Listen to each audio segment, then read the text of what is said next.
Again, you're not getting it. This is in regard to the Charlie Kirk video where he said it was worth it to have a certain number of gun deaths every year in order to maintain the Second Amendment.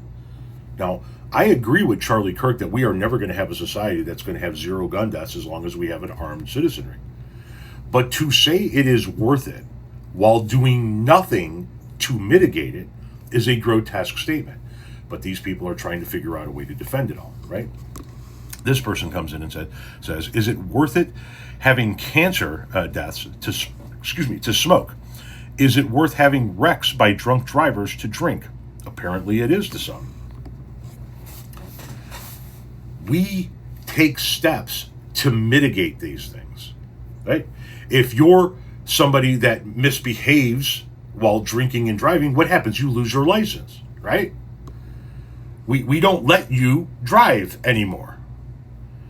We make you test frequently. We make you take written tests. We make take a driving test, and periodically you have to retest in order to continue to be able to drive. We then also legislate that the manufacturers of cars have to make them safer for us. We put in speed limits. We put in areas where you can't drive. We put in regulations in certain areas that bartenders can't serve past a certain point. We take steps to mitigate that. Same thing with cancer and smoking, right? We make cigarettes too expensive. We make it so that kids can't get their hands on them. We put warning labels on them. We do everything we can shy of banning them to try and mitigate the deaths from these two incidences. We don't do that with guns.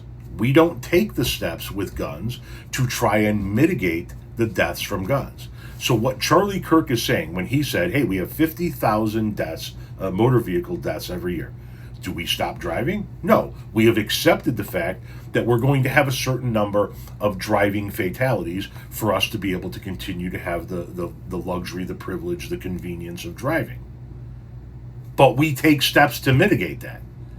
If Charlie Kirk was willing to say, listen, we're going to have a certain number of gun deaths, and it's worth having a certain number of gun deaths in order to be able to maintain our ability to protect ourselves, but we need to take steps to mitigate that, so let's expand background checks to include all private sales. Let's include our mental health evaluations and screenings in our background check system.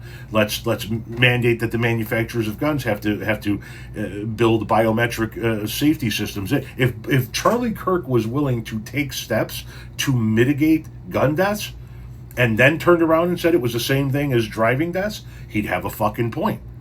But he doesn't have a fucking point because he's not willing to take those other steps. He's willing to take the steps to mitigate drunk driving deaths. He's willing to take the steps to mitigate cancer deaths. He's willing to take the steps that we have taken in all of the other areas that people want to compare to, but he's not willing to take the steps, or wasn't, I should say, willing to take the steps to mitigate gun deaths. And therein lies the difference.